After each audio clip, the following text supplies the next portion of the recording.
Assalamu alaikum wa rahmatullahi wa barakatuh. My name is Riaz Khan and I'm from Khan's Butchery.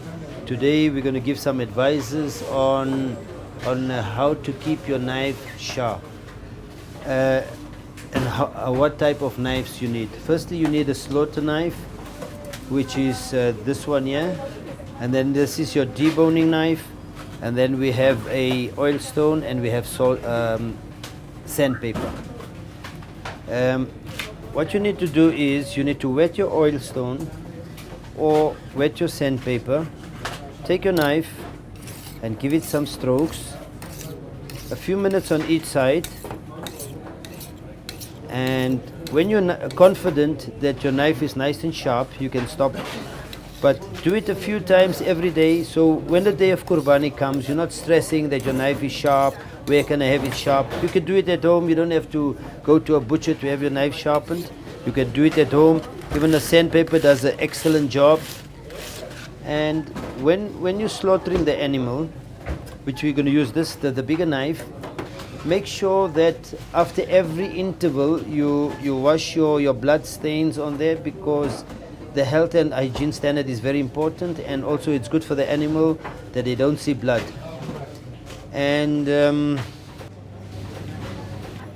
other important thing is, remember this knife is very sharp. It is a dangerous tool.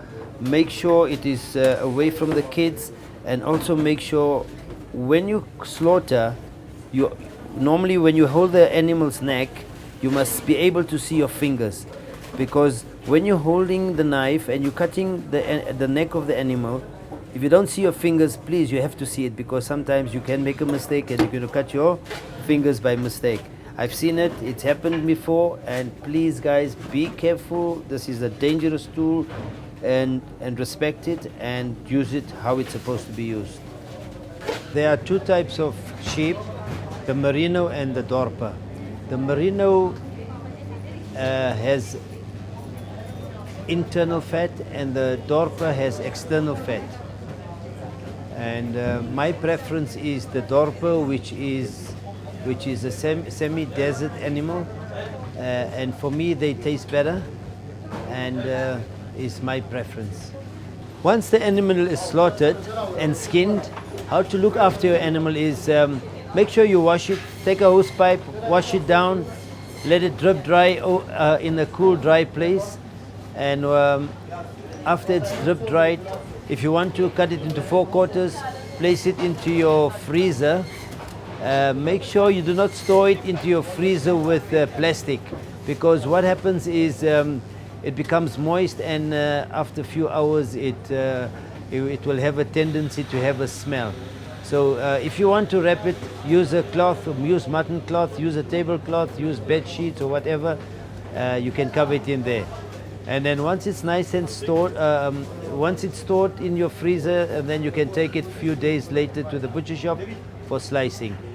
And then also remember, very important is, do not slaughter an animal under stress. You know, chasing it all over the yard and then you catch it and then you slaughter it.